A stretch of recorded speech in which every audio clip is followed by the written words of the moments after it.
Que les bénédictions soient amis et téléspectateurs de Aksharam TV International. Abish Adjiboye, on m'appelle.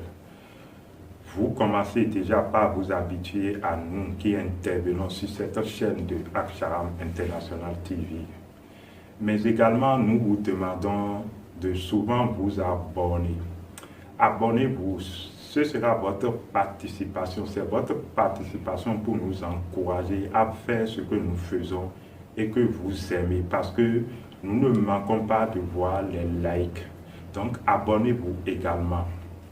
Aussi, nous lisons vos questions.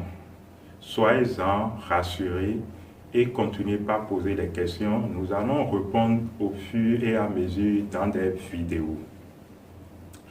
Aujourd'hui, une fois encore, nous sommes là pour un nouveau thème. Le thème que nous allons aborder aujourd'hui va certainement vous faire plaisir. Nous allons parler du gémissement de la femme. Quelle utilité! Oui, vous avez bien entendu, le gémissement de la femme. Quelle utilité! Vous savez, en fait, souvent, quand est-ce qu'on assiste au gémissement de la femme? Il s'agit dans l'acte sexuel d'amour, dans la sexualité d'amour. Nous avons déjà beaucoup parlé de la sexualité et nous avons expliqué qu'on peut faire la sexualité sans se toucher physiquement, qu'on peut faire la sexualité sans les organes de sexe. Il nous est même arrivé dans une vidéo spéciale que nous avons eu à poster sur cette même chaîne d'expliquer que quand vous voyez un homme ou une femme et que vous commencez par ressentir des choses et que des sensations diverses naissent en vous, vous êtes déjà en phase de la sexualité. Vous êtes déjà en train de faire de la sexualité. Parce que, en réalité, la sexualité, c'est ce que nous, métaphysiciens, appelons l'activité des pôles complémentaires. Les pôles complémentaires, il s'agit du plus et du moins. Donc, quand le plus et le moins rentrent en activité, alors nous parlons de la sexualité. Vous voyez donc que ça soit une femme qui regarde un homme avec une certaine intensité de désir est déjà en train de faire de la sexualité et réciproquement. Pour revenir à notre sujet, nous parlons du gémissement de la femme.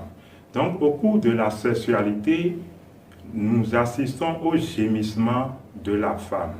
Et les gémissements de la femme, vous le savez, parce que vous qui suivez cette vidéo, suivant votre âge, vous êtes sûrement pratiquant de l'acte sexuel d'amour.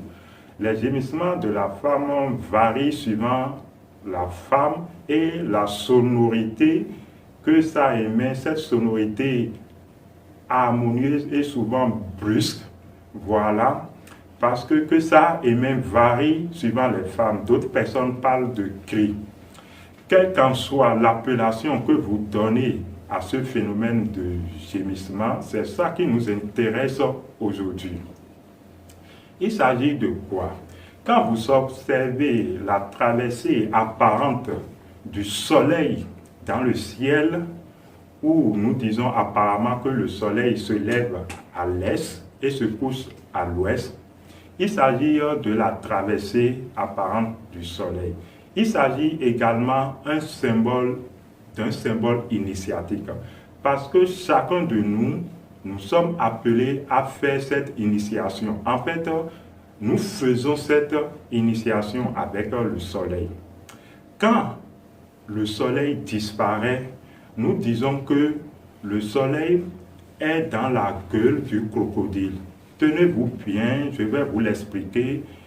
Quand on parle de crocodile, dans le langage hermétique, le crocodile est un animal des profondeurs. Donc, quand nous disons que le soleil est dans la gueule du crocodile, il s'agit de comprendre que le soleil est entré en phase de traversée des profondeurs. Vous voyez, Le soleil traverse donc les ténèbres. Les profondeurs sont significatives également des ténèbres. Quand vous vous retrouvez donc en acte sexuel d'amour avec une femme, il arrive à un moment donné où la femme commence par abonder en gémissements. La femme commence par émettre des cris et des gémissements qui vous secouent en tant que partenaire, en tant qu'homme, et qui vous emportent également.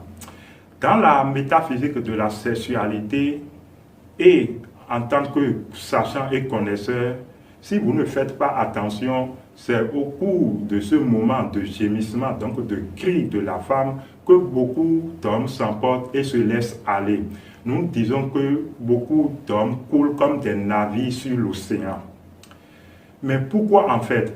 Il faut donc noter qu'en ce moment même, l'intensité est vraiment forte et les énergies atteignent un niveau d'expression vraiment élevé.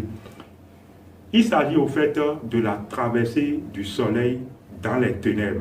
Quand le soleil arrive à traverser les ténèbres, il arrive à un moment donné où le soleil est soumis à des épreuves. Parce que l'initié, quand l'initié traverse les ténèbres, l'initié doit vivre des épreuves et pouvoir alors attester sa lumière et ressortir des ténèbres avec sa lumière.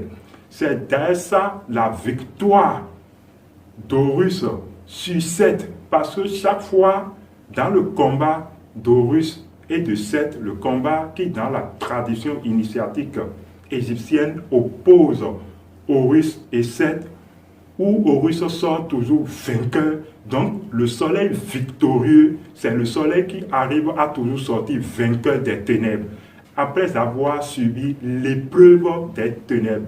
Donc, quand la femme commence ce moment de gémissement, en tant que masculin représentant le soleil, vous devez tout faire pour sortir victorieux de ces ténèbres.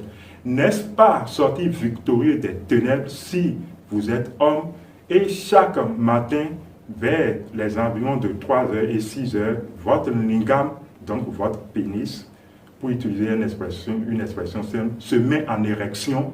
Vous voyez, c'est l'activité du soleil dans les ténèbres. Donc, quand commence alors ce gémissement, vous devez être plus attentif et suivre la femme.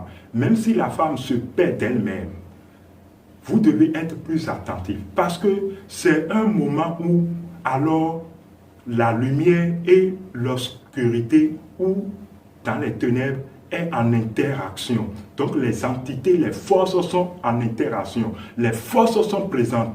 Donc c'est un moment crucial dans l'acte sexuel de l'amour. Je vous l'assure. Écoutez bien. En ce moment, vous devez souvent prendre une pause. Oui, je sais que je ne trahis pas un secret, mais je vais vous dire la chose.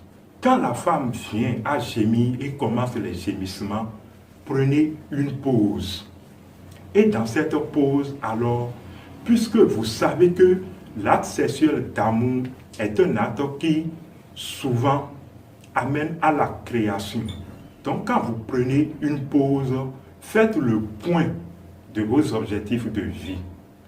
Faites le point de vos choix, de vos vœux. En fait, c'est à ce moment même qu'il faut faire des vœux. Vous ne le saviez pas? Eh bien, je vous livre ce secret. C'est à ce moment qu'il faut faire des vœux. Parce que la femme, alors, le soleil que vous êtes est en train de traverser les ténèbres. Les forces sont présentes. Les entités sont présentes. Alors, tout est enfin prêt pour recevoir et pour porter vos vœux. Faites des vœux en ce moment et vous allez voir. Mais il y a une autre condition sine qua non qu'il faut respecter. Parce qu'il ne s'agit pas de faire l'amour comme tout le monde fait l'amour et fait seulement des vœux en ce moment si vous ne respectez pas au fait la condition de la chasteté. Nous allons nous arrêter là pour le moment et nous allons continuer dans une autre vidéo pour vous éclairer sur la condition de la chasteté. Que les bénédictions soient, c'était Abish Adiboui, à la prochaine.